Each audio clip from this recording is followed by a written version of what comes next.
सुनने के लिए मिलता है। And whenever we see a word good, there we get some kind of good meaning or something good things over there.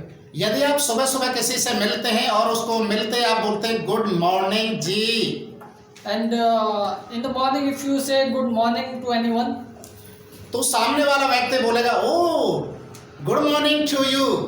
and the another person will also give the same reply to you with the good morning. और यदि आप किसी के व्यक्ति को देखकर सुबह के समय आप गुड मॉर्निंग की जगह आप उसके चेहरे को देखकर आप मुंह लटका लेते हैं या आपके चेहरे का रंग उड़ जाता है, तो सामने वाले को कैसा महसूस होगा? And if you are seeing a person in the morning and if you are not wishing him good morning, instead of that your face becomes sad, and what will be the effect of that? क्योंकि good morning या good शब्द जहां पर आता है वहां पर एक अच्छा समाचार सुनने के लिए एक मौका मिलता है कि कुछ अच्छा होने वाला है। Because whenever we see the word or we hear the word good, then we get some expectation that something good is about to be happen.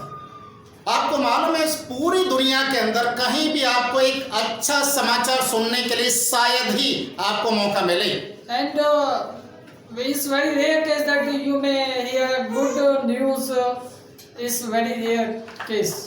क्योंकि आप जितने भी न्यूज चैनल चल रहे हैं, आप किसी भी न्यूज चैनल को आप खोल कर देखिए, हर जगह या तो मर्डर, हत्याएं, लड़ाई, एक्सीडेंट, कुछ ऐसे अजीब से घटनाओं के बारे में सुनने के लिए मिलेगा जो सुनने के बाद शायद आपका टीवी बंद करने के लिए भी मौका आपका मन करेगा।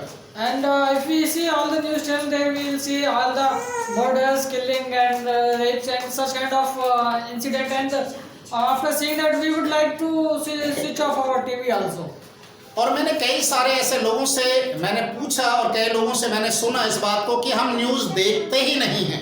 And one thing I heard from many people that because of this thing we don't see the news also. वो कहते हैं कि न्यूज़ देखने से कोई फायदा नहीं, कोई अच्छी खबर कभी सुनने के लिए ही नहीं मिलता है। And there is no use of listening to news because we don't get any good news over there.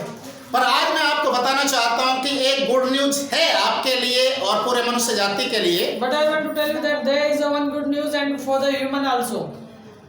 Good Friday. Good Friday. Good Friday का मतलब है कि आपके लिए एक सुनहरा मौका, एक संदेश है, एक अच्छा समाचार है कि कोई आपके लिए आकर खड़ा हो चुका है। Because Good Friday means that it's a good news that somebody is there who has stand for you and he is standing alongside with you. वो आपके पापों को, आपकी बीमारियों को, आपकी समस्याओं को, आपके कर्जे को, आपके हर एक उस कष्ट को उठाने के लिए वो आकर खड़ा हो गया, केवल आपको उसकी ओर देखना है। And he has come to take your all disease, all your financial problem, and you just have to think, and he is standing alongside with you. गुड़ आपके लिए इसलिए है क्योंकि आपका मसीहा इस दुनिया को उद्धार करता, वो कहता है कि मेरे पास आओ, आज मैं तुम्हें विश्राम दूंगा। And it is good because the Christ of the world, the Messiah of the world has come and he is telling to you that all the people who are under the burden shall come and I will give you the rest. कुछ ऐसी बातें हैं जिसके ऊपर आज मैं आपका ध्यान आकर्षित करना चाहूंगा। There are something where which I would like to take your attention. कई बार लोग इन बातों को समझते तो हैं पर उनको शायद गहराई से समझ नहीं पाते, समझने की कोशिश नहीं करते हैं। Many times some people understand this thing, but sometimes they don't want to understand or they don't understand deeply.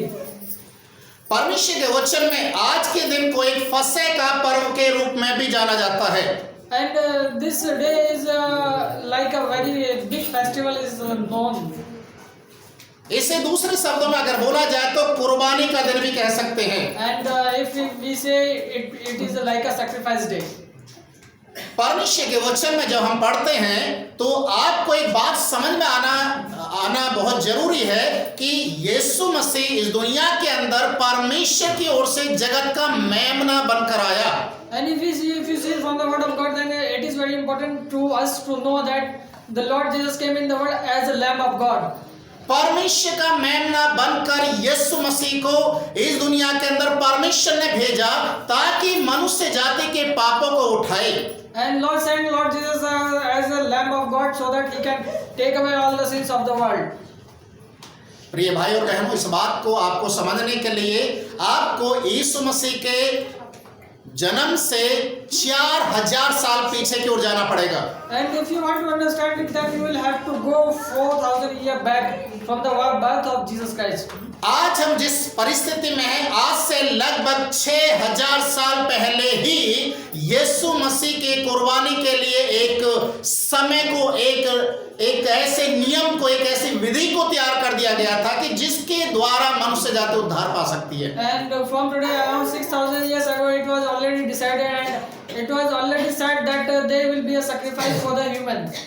पर बहुत कम लोग इस बात के ऊपर विश्वास करते, क्योंकि उनको समझ में नहीं आता कि यीशु मसीह तो अभी आया और इतने 6000 साल पहले उसके बारे में कैसे लिखा जा चुका है। And many people don't understand and they don't believe also because they say that the Lord Jesus came now and how it can be written 4,000 years back.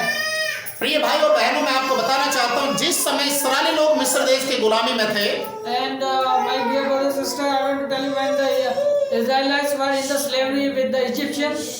Bible में लिखा हुआ है, इस्राएल लोग गुलामी के अंदर रोते हुए, बिलखते हुए, दुखों से अपने जीवन को गुजार रहे थे। And the Bible says that the Israelites were very sad and very troubled over there. और उस समय उनके दुखों को परमेश्वर देख नहीं पाया और स्वर्ग से परमेश्वर जमीन के ऊपर आकर मूसा से बातचीत किया। And Lord couldn't see their pain and that's why he came. He left heaven and he came on the earth and he spoke with the Moses. निर्गमन की किताब उसके 3 अध्याय के पहले पद से आप पढ़ेंगे तो वहां पर लिखा है, परमेश्वर ने मूसा से कहा कि मेरे कानों में इस्राएली लोगों की चिल्लाहट पहुंची है, मैंने देखा उनके दुखों पर दृष्टि किया, इसलिए मैं उतर आया हूं ताकि इस्राएल लोगों को छुटकारा दूं। And when we see from the book of Exodus chapter 3 verse 1, there it is written like this, that God is telling to Moses that I have heard the crying of my people and that's why I have left heaven and I have come down. मैं इस्राएली लोगों को उनकी गुलामी से आजाद करने के लिए आया हूं। And I have come to make them free from the slavery of Israel, of the Egyptian. इसलिए मैं तुझे भेजता हूं। And that's why I am sending you. इसलिए मैं तुझे भेजता हूं। And that's why I send you. प्रिय भाई और बहनों, इस बात को समझने के लिए कोशिश करें, परमेश्वर कहता मूसा को मैं तुझे भेजता हूं। And my dear brother and sister, understand this thing that God is telling to Moses that I am sending you. जब निर्गमन की किताब उसके 12वें अध्याय को हम पढ़ते हैं, And when we see from Exodus chapter 12, वहां पर एक फाइनली परमेश्वर इस्राएली लोगों को निकालने के लिए एक प्लान को बना चुका है। and there we can see that God has already decided on plan to save the Israelites. परमेश्वर के वचन में लिखा, हर एक परिवार अपनी अपनी गिनती के अनुसार एक एक मेमना लेकर रखे। And there it is written like this, that every family should, as how many members are there, according to that they should take one lamb. और उस मेमने को मारकर उसके लहू का निशान अपने दरवाजों के ऊपर लगाएं। And after sacrifice of that lamb, the blood, they should take that blood and put print on their houses. जिस घर के दरवाजे पर ये लहू का निशान होगा, उस घर के अंदर मृत्यु नहीं आएगा। And there it is written like this, that wherever that print will be there, the death will not come in that house. और उस समय परमेश्वर के वचन के अनुसार इस्राएल लोगों ने करना शुरू किया। And as per that, the Israelites made this thing. जितने घरों के सामने उनके दरवाजे पर चौखट के ऊपर ये लहू का निशान था, उस घर के अंदर लोग आनंद मना रहे थे, पर जिसके घर के सामने लहू का निशान नहीं था, वहां पर लोग रो रहे थे, क्योंकि उनके पहलौठा का मृत्यु होना शुरू हो चुका था। And there we see that the printed houses where the people were happy, but the house which were not printed, there was very sadness over there because the earlier child was about to be died or it was already started.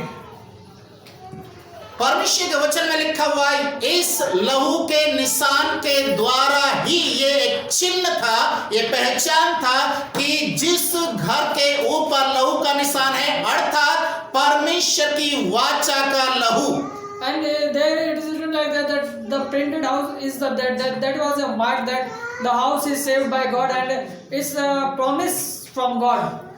ये वाचा का वो लहू है जिसके द्वारा उद्धार और सुरक्षा है। And that blood is like a sign that family is saved by God.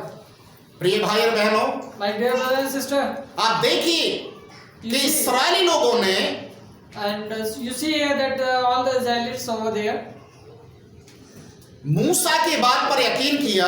and they believed on Moses, उन्होंने एक मेमना लिया। and they took one lamb, मेमने को मालूम नहीं था मेरे साथ क्या होने वाला है। and the lamb didn't know about what is about to happen with him, मेमना चुपचाप था, शांत था, and the lamb was silent क्योंकि उसे मालूम नहीं है क्या होने वाला मेरे साथ। because it doesn't know what is about to happen. पर उन इस्राएली लोगों को मालूम था जो उस मेमने को परमेश्वर के वचन के अनुसार अपने घर में लेकर आ रहे हैं। But the Israeli people knowing about that because they are taking the lamb as per the word of God. क्योंकि हमारा छुटकारा, हमारी चंगाई, हमारे ऊपर मृत्यु ना आए, इसके लिए इस मेमने को मरना जरूरी है। Because the death or the sickness should not come upon us, that's why this lamb has to be died. प्रिय भाई और बहनों, आपको परमेश्वर के वचन को समझने की जरूरत है। My dear brothers and sisters, you have to understand the word of God. जब यूहन्ना रचित सुसमाचार 1 अध्याय उसके 29 पद को आप पढ़ेंगे, When you see from John chapter 1 and verse 29, वहां पर यूहन्ना बपतिस्मा देने वाला यीशु मसीह को दूर से आते हुए देखकर एक शब्द को कहा है। and there when John the Baptist, when he sees Jesus Christ, he is saying one thing over there. ये देखो परमेश्वर का मेमना जो आ रहा है मनुष्य के पापों को उठा ले जाने के लिए। And then he said like that see, that is the Lamb of God who takes away all the sins of the world. ये परमेश्वर का मेमना जो परमेश्वर ने जगत के लिए भेजा है ताकि वो मनुष्य जाति के पापों को उठा ले। And he says like that this is Lamb of God who has come in the world so that he can take away all the sins. Hallelujah, hallelujah. वचन में लिखा हुआ है यीशु मसीह परमेश्वर को मेमना बनकर आया जो मनुष्य जाति के पापों के लिए कुर्बान हो। And there we see that is written like that he has come as a Lamb of God so that he can be sacrificed for the world. यशायाह की किताब उसके 53 अध्याय को जब आप निकालेंगे, When we see from Isaiah chapter 53, यहाँ पर इस प्रकार से लिखा हुआ है कि जैसे एक भेड़ ऊन कतरने के समय चुपचाप बैठी रहते हैं, उसी प्रकार यीशु ने अपना मुंह नहीं खोला। and there we see that it is written like this, as a sheep doesn't open his mouth, like that the Lord also was silent. वो हमारे लिए परमेश्वर का मेमना बन गया। And for us he became the Lamb of God. यीशु मसीह ने हमारे गुनाहों को अपने ऊपर उठाया और हमारे स्थान पर वो बलिदान हुआ। And he took over all sins and he sacrificed himself for us. परमेश्वर न्यायी है। And God is very judgeful. परमेश्वर न्याय होने के नाते वचन में लिखा हुआ एक प्रेमी भी है। And being a justice, he is very loving also. जैसा हमने देखा है, 7 कलामों में पढ़ा है कि परमेश्वर न्याय करने वाला परमेश्वर है। यदि कोई पापी व्यक्ति परमेश्वर के नजदीक जाएगा तो परमेश्वर उसे स्वीकार नहीं करेगा। And as we have seen from the 7 words of God that if any person is sinner, Lord will not accept him. वचन में यहाँ तक लिखा हुआ है, जब इब्रानी की किताब उसके 9 अध्याय के 27 पद को आप पढ़ेंगे, And it is also written when we see from the book of Hebrews chapter 9 verse 27. वहाँ पर लिखा हुआ बिना लहू बहाए पाप की क्षमा नहीं है। And there it is written like this that without sacrifice of blood there is no forgiveness. उद्धार पाने के लिए बलिदान होना जरूरी है। And to get the salvation, sacrifice is needed. आप किसी भी धर्म की किताबों को उठाकर देखिए, You take any religious book किसी भी धर्म, from any religion. मैं सिर्फ बाइबल की बातें नहीं कर रहा हूँ, I am not talking about Bible only. हर एक धर्म की धार्मिक जो उनका ग्रंथ है उसमें लिखा हुआ बिना पाप के पाप की क्षमा नहीं है जब तक बलिदान ना चढ़ाया जाए। And every religious book tells like this that there is no forgiveness for the sin if there is no sacrifice. और इसलिए आज भी मनुष्य जाति बहुत सारे जानवरों को बलि करते हैं। And that's why today also many people give sacrifice of some animals. वचन हमें इस बात को बताता है, जैसे मिस्र देश के अंदर मेमने का बलि करने के कारण लहू दरवाजे पर लगा, तब उनका छुटकारा हुआ। And as we see from the Bible that because they put the lamb's blood on their houses and they got saved. वैसा ही आज यीशु मसीह का लहू जिन लोगों के ऊपर नहीं है, याद रखे वो परमेश्वर की प्रजा नहीं हो सकती। In the same manner, if the blood of Jesus is not over a person, that they can't be the God's people. प्रभु यीशु मसीह के 700 साल पहले जब यशाया नबी उसके विषय में दर्शन देखता है, And around 700 years ago, when Isaiah prophet, when he see one vision about that, यीशु मसीह के 700 साल पहले, जन्म लेने से पहले, from the birth of Jesus Christ, around 700 years ago, वचन में लिखा हुआ है वो परमेश्वर का पुत्र सारण का गुलाब बनकर इस दुनिया में आया, पर जब उसने मनुष्य जाति के लिए पापों को अपने शरीर के ऊपर उठाया तो वो मनुष्य के समान दिखाई नहीं दे रहा था। and it is written like that, that when he came in the world and he took all the sins of God, all the sins of the world, after that he was not looking like the Son of God. उसकी शरीर को ऐसे जानवर की तरह उसे बांधकर मारा गया, उसको कोड़ों के द्वारा छलनी कर दिया गया, जैसे एक जानवर का शकल बिगड़ जाता है। यीशु मसीह मनुष्य का पुत्र जैसा नजर नहीं आ रहा था। And it is written like that he was beaten so badly that his skin was taken out, and after all these incidents, his face become so ugly that it was unable to recognize that it is a man, it is a son of a man. यशाया किताब उसके 52 अध्याय उसके 15 पद में जब हम पढ़ते हैं, When we see Isaiah chapter 52 and verse 15, यहाँ पर लिखा है वैसे ही वे बहुत सी जातियों को पवित्र करेगा और उसको देखकर राजा शांत रहेंगे। and it is like this, so shall he sprinkle many nations, the king shall shut their mouths at him. क्योंकि वे ऐसी बात देखेंगे जिसका वर्णन उनके सुनने में भी नहीं आया, For that which had not been told them shall they see, और ऐसी बात उनकी समझ में आएगी जो उन्होंने अभी तक सुनी भी नहीं थी। and that which they had not heard shall they consider. जो बात उन्होंने सुनी नहीं थी, जो उन्होंने देखा नहीं था, वो बात परमेश्वर इस दुनिया के अंदर करने के लिए जा रहा है। And the people, the thing which they have never heard or never see, God is about to do that thing. इसके 53 अध्याय के पहले पद में फिर से वो इसी बात को फिर रिपीट करता है। And in the next chapter 53 and verse 1, he repeated the same thing. जो समाचार हमें दिया गया उसका किसने विश्वास किया? Who had believed our report? प्रिय भाई और बहनों, जो आंखों ने नहीं देखा, जो कानों ने नहीं सुना, उस कार्य को करने के लिए यीशु मसीह को इस दुनिया के अंदर परमेश्वर भेजता है। And my dear brother and sister, the ears did not hear and the eyes did not see. God has sent Lord Jesus to do that work. जो पाप से अज्ञात था, And a person who doesn't know about sin, जो पाप के बारे में जानता ही नहीं था, and he doesn't know anything about sin, पाप की सजा क्या हो सकती है, and what can be the punishment of sin, जिसको कुछ भी नहीं मालूम था, and he doesn't know anything about that. पहले कुरिन्थियों की किताब उसके 5 अध्याय के 21वें पद में लिखा है, And when we see from the book of 1 Corinthians chapter 5 verse 21, जो पाप से अज्ञात था उसी को परमेश्वर ने दुनिया के लिए पाप ठहरा दिया। and the person who didn't know about sin, God has made him as a sinner. यशाया की किताब उसके 53 अध्याय के 6 पद में भी यही बात लिखा हुआ है। And Isaiah chapter 53 and verse 6 also saying the same thing. परमेश्वर को भी अच्छा लगा कि जो पाप से अज्ञात था उसी के ऊपर दुनिया के पापों का बोझ डाल दिया जाए।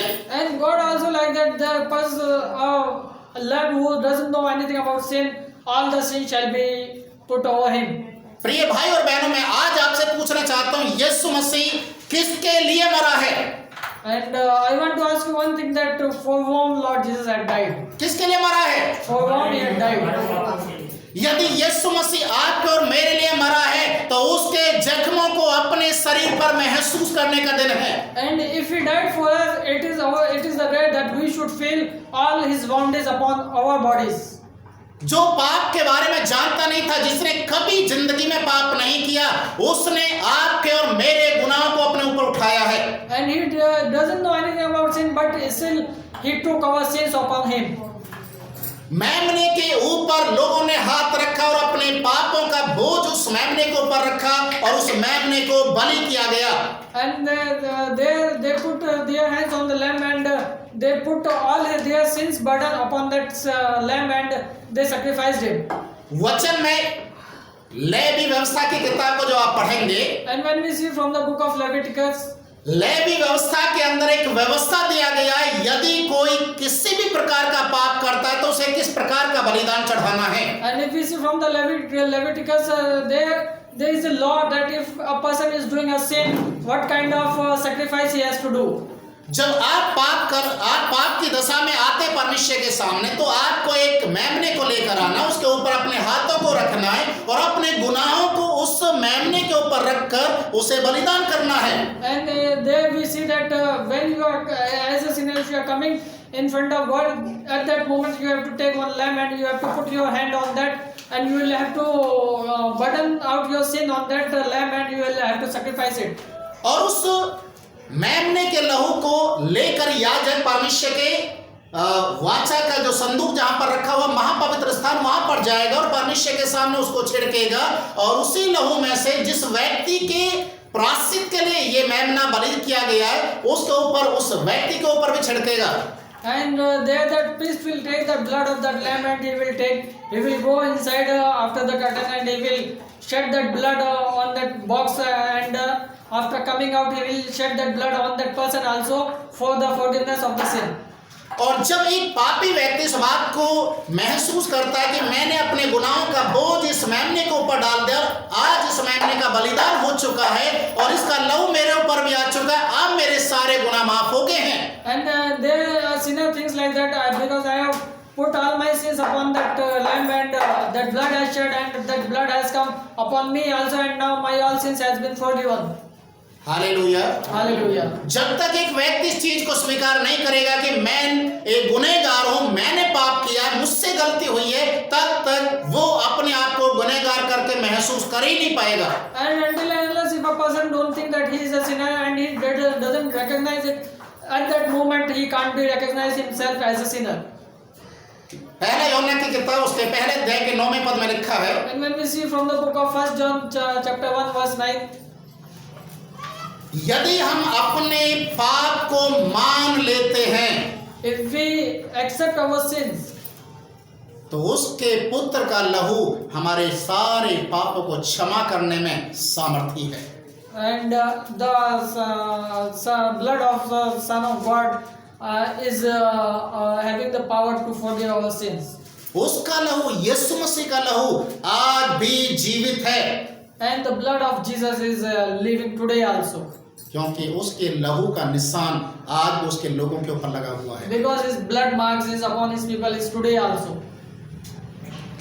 मैं अभी 2 दिन पहले कई लोगों से मेरी बातचीत हो रही थी। And 2 days before I was talking to many people. लोग ऐसा कह रहे थे कि होली है। And people were saying that it is holy.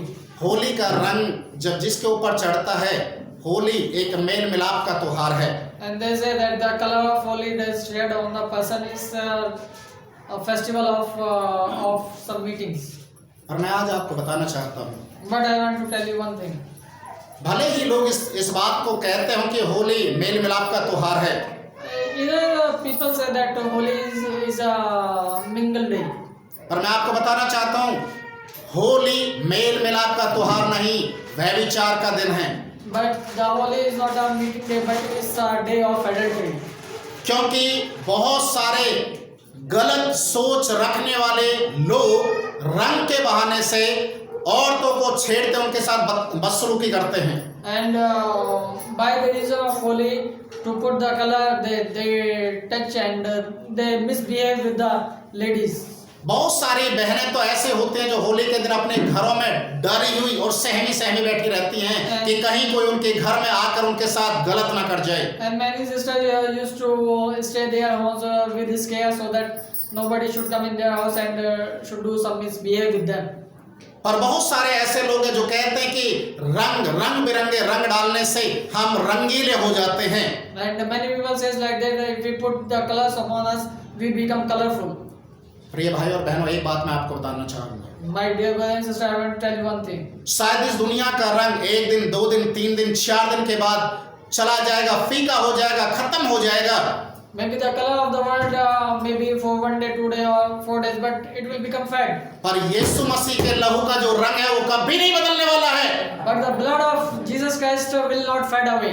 Hallelujah. Hallelujah. जिसके ऊपर यीशु का लहू का कलर चढ़ चुका है उसके लिए दुनिया कूड़ा और करकट बन चुका है। And a person who is having the color of the blood of Jesus Christ, for him the world has become a waste thing. क्योंकि वो मृत्यु को भी आनंद के साथ स्वीकार कर लेते हैं। Because they accept the death also with happiness. प्रभु यीशु मसीह हंसते हुए लोगों की चिंता करते हुए वो उनके गुनाहों को अपने ऊपर लेकर कालवरी क्रूस के ऊपर चढ़ गए। And Lord Jesus, with the sins of the world, with happiness to complete the will of God, he went to cross. आज मैं एक मुख्य बात आपको बताने के लिए चाहूंगा। One important thing I want to tell you. परमेश्वर न्यायी है, God is justice, मनुष्य जाति पापी है, and people are sinners. और यीशु मसीह इस दुनिया के अंदर वकील बनकर आया। And Lord Jesus came as the advocate in the world. जब यीशु मसीह ने दुनिया के गुनाहों के लिए परमेश्वर के सामने उनके केस को लड़ना शुरू किया, And when Lord Jesus started his case in front of Lord about these people, परमेश्वर न्यायी है, प्रेमी है, God is justice and he is loving also. और जब देखा दुनिया सारी पाप के कैटेगरी में आ चुका है, And you see when the whole world has become sinner, क्योंकि बाइबल में लिखा है पाप की मजदूरी मृत्यु है, because the Bible says that the wages of the sin is death. और इसलिए परमेश्वर एक निर्णय को लिया, सारी दुनिया पाप है, उसकी सजा भी मृत्यु है। And thus God took one decision that because the wages of the sin is death and all the world is sinner, that's why they have to die. बहुत सारे लोग बोलते हैं कि हम तो धर्म के काम करते, धर्म के काम करने के कारण हमारे गुनाह माफ हो सकते हैं। And many people say because we do religious work, that's why our sins are forgiven. शायद आपको ये सुनकर बड़ा ताज्जुब होगा, गीता के अंदर कर्म के विषय में ज्यादा जोर दिया गया है। And maybe you will be surprised that in the Gita, it's very important about work. वो कहते हैं कि कर्म करो, फल की चिंता करने की जरूरत नहीं है। And there it is written like this that you do your work and you don't have to worry about the fruit. पर साथ में ये भी ये लिखा हुआ, जो जैसा कर्म करेगा वैसा ही फल उसको ऊपर से मिलेगा। And it is written like also that as you sow, so shall you reap. Hallelujah, Hallelujah. Hallelujah. Hallelujah. प्रभु का वचन हमें इस बात को सिखाता है कि कर्म या दुनिया के जो धार्मिकता के कार्य हैं वो परमेश्वर के सामने उनका कोई वैल्यू नहीं है। And the Bible says that all the religious work which we do, all the people do, they don't have any value in front of God. यशायाह किताब जब आप 64 अध्याय पढ़ेंगे, When you see from the book of Isaiah chapter 64, उसके 5वें-6वें पद में लिखा हुआ है, and verse 5 and 6, जितने भी मनुष्य जाति के धर्म के कार्य हैं all the people religious works, सब परमेश्वर के सामने मैले चिथड़े कपड़ों के समान अर्थात कूड़े के समान है, जिसे परमेश्वर एक दिन उठाकर फेंक देगा। all that are like dusty or dirty clothes which God will take away and throw them away. परमेश्वर के सामने धर्म के कार्य कुछ भी नहीं है। And all the religious work are nothing in front of God. धर्म के कार्य किसी का उद्धार नहीं कर सकते। And the religious work can't give you salvation. अच्छे काम करने से आप स्वर्ग में नहीं जा सकते, By doing good works you can't go to heaven. पर आपको उद्धार पाने के लिए, स्वर्ग में जाने के लिए यीशु मसीह की ही जरूरत पड़ेगी। But to go to heaven you need Jesus Christ. Hallelujah, Hallelujah. Hallelujah. Hallelujah. यीशु ने कहा मेरे बिना कोई पिता के पास नहीं पहुंचेगा। And Lord Jesus said that like without me nobody can go to Father. यीशु मसीह हमारा सच्चा और जीवित परमेश्वर है। Our Lord Jesus is a living truly God.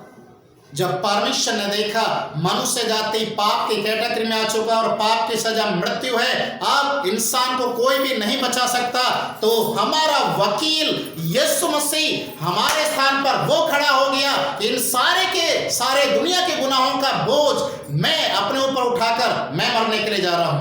And when Lord Jesus see that all the world has become sinner and because they will die, and at that moment he become our advocate and he came in the world to save us, and He came and He sacrificed Himself for us. ये है आज का good news. And it is the good news for today. ये है आज का शुभ समाचार जिसको लोग स्वीकार नहीं कर पाते। And it is the good news for today which the people are not ready to accept. आज उस मेमने को याद रखिए जिसके लहू के द्वारा इस्राएली लोगों का छुटकारा था। Today remember that lamb by which blood the Israeli was saved. आज उस मसीहा को याद कीजिए जिसके कुर्बान होने के कारण आपको और मुझे नया जीवन मिला है। And today you remember that Messiah, because of His sacrifice we are saved and we got a new life. आज का दिन गुड फ्राइडे का दिन है And today's day is a Good Friday. और ये आपके और मेरे लिए एक आनंद का उत्सव है कि आपके और मेरे गुनाहों के लिए एक मसीहा आकर इस दुनिया के अंदर काल्वरी क्रूस के ऊपर चढ़ गया और जिसको हम देखते हैं तो उद्धार पाते हैं। And it's a joyful festival for us, because on that day one lamb came in the world and He sacrificed Himself for us so that we can have a new life, and if we see Him we get salvation. एक कहानी और मैं बताना चाहूंगा। One more story I want to tell you. जंगल में जब इस्राएली लोग चल रहे थे, When Israelis were going through the forest, कि हमें बचा ले, and it is written like that all the Israeli people went in front of Moses and they started to cry that please save us. और मूसा ने उसी समय एक पीतल का सांप बनाया और उसे ऊंचे स्थान पर लटका दिया और इस्राएल लोगों से बोला जितने भी सांप की ओर देखेंगे वो सब के सब बच जाएंगे और उनके ऊपर जो सांप का जहर है वो काम नहीं करेगा। And there we see that Moses took one of the copper and he made one serpent and he hang it on the top, and he says like that all the Israelis who has bitten by the serpent, if they will see that snake, that poison will not affect them and they will live. यूहन्ना रचित सुसमाचार 3 अध्याय उसके 14 पद में भी इसी बात को फिर से दोहराया गया है। And in the book of John chapter 3 verse 14 the same thing has been repeated. और यहाँ पर लिखा है जिस रीति से मूसा ने जंगल में सांप को ऊंचे पर लटकाया उसी रीति से अवश्य है कि मनुष्य का पुत्र भी ऊंचे पर लटकाया जाए। And here it is written like this, as Moses lifted up the serpent in the wilderness, even so the son of man be lifted up. और ये इस बात को दर्शाता है कि यीशु मसीह जो सजा उठाने के लिए जा रहा है, क्रूस की सजा, वो ऊंचे पर लटकाया जाएगा। And it gives one example that the Lord Jesus is taking all the punishment of the sin, He shall be hanged at the top.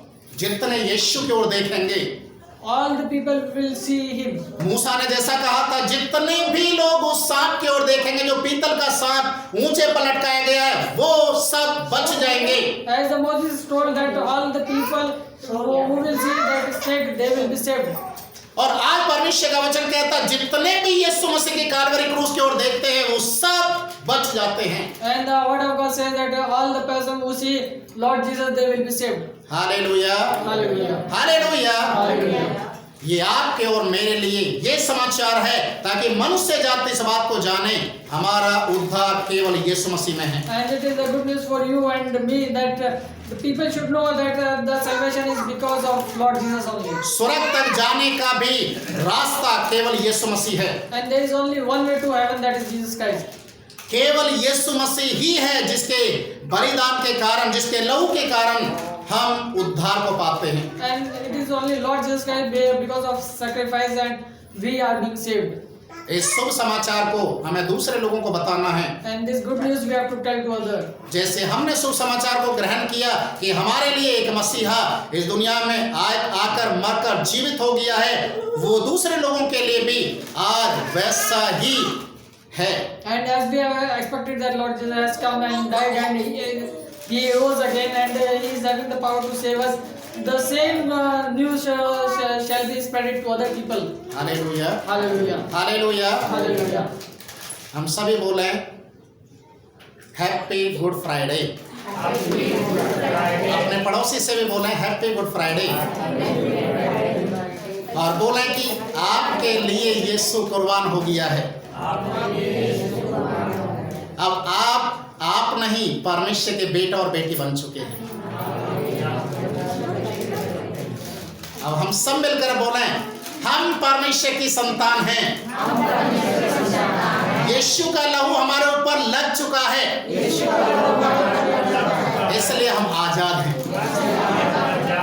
कोई भी कोरोना वायरस हमारे ऊपर नहीं आएगा, कोई भी महामारी हमें छुएगी नहीं, कोई भी जादू टोना टोटका हमारे ऊपर प्रभाव नहीं डालेगा, कोई भी मृत्यु हमें अपने बस में नहीं कर सकती है, क्योंकि यीशु ने हमें आजाद कर दिया। हालेलुया। सभी को जय मसीह।